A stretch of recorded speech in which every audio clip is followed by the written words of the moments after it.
এই শাহবাগ চত্বর থেকে এই যমুনায় আমরা পদযাত্রা শুরু করি।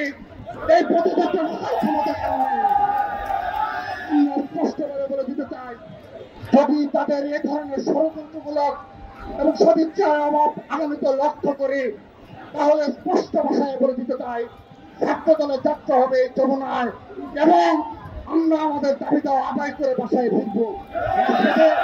আমরা যতক্ষণ চাইবো ততক্ষণ যমুনা অনুরোধ করে রাখবো। সেজন্য আমরা তার এই পরিস্থিতি থেকে এবং বিশেষ করে বিগত 9 মাসে খুনের শিকার, হত্যার শিকার পরিবারগুলোর সাথে তার সাক্ষাৎ করে সহানুভূতিটা এবং রাষ্ট্রের যে করণীয় রয়েছে, দায় রয়েছে, যার কারণে এই খুনি হাসিনা ফ্যাসিস্টের পতনের প্রেক্ষাপট তৈরি হয়েছিল, সেই বিষয়গুলো তিনি স্মরণে রেখে তাদের প্রতি সহানুভূতিশীল আচরণ করবেন। ছাত্র দলের প্রতি সহমর্মিতা থাকতে হবে আজকের এই প্রতিবাদ সমাবেশ। আমি সেই দাবি তার নিকট জানাচ্ছি। সেই সাথে আরেকটি বিষয় আমি স্পষ্টভাবে বলে দিতে চাই, এই বাংলাদেশে একটি গুপ্ত সংগঠন রয়েছে যারা আমার ভাই সাম্য হত্যাকেও সোশ্যাল মিডিয়ায় তাদের যে নিয়োগকৃত বট বাহিনী রয়েছে তারা বিভিন্ন সময় বাজে নোংরা মন্তব্য করা হয়েছে।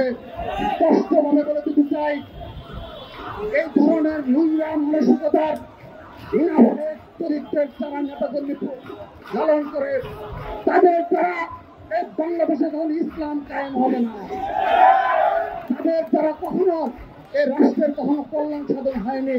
তারা সবসময় ষড়যন্ত্রমূলক ভাবেই রাজনীতি করে এবং তারা তাদের নিজ পরিচয় দিতে লজ্জা পায়, নিজ সংগঠনের পরিচয়ে লজ্জিত হয় এবং সে কারণে তারা সোশ্যাল মিডিয়ার মাধ্যমে প্রপাগান্ডায় বিশ্বাসিততা রাজনীতি করে। আমরা তাদের এই অবস্থানের নিন্দা জানাচ্ছি এবং আজকের এই প্রতিবাদ সমাবেশ থেকে আবারও ঢাকা বিশ্ববিদ্যালয়ের কর্তৃপক্ষকে জানাচ্ছি, ঢাকা বিশ্ববিদ্যালয় ছাত্রদল যে দাবি জানিয়েছে সেই দাবির প্রতি পূর্ণ আস্থা এবং সেই পূর্ণ সমর্থন জানাচ্ছি।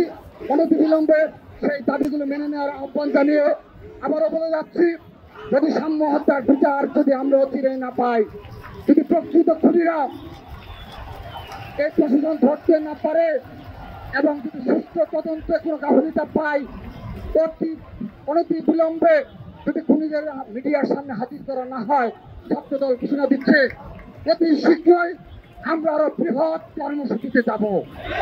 এমন সেই কর্মসূচি যতক্ষণ আমাদের দাবি আদায় না হবে ততক্ষণ ছাত্রদল রাজপথে থাকবে। সেজন্য তাদের আজকের এই সমাবেশ থেকে আমরা অল্প কিছু Follow us on Facebook, subscribe our YouTube channel, get the latest update on www.daily-sun.com.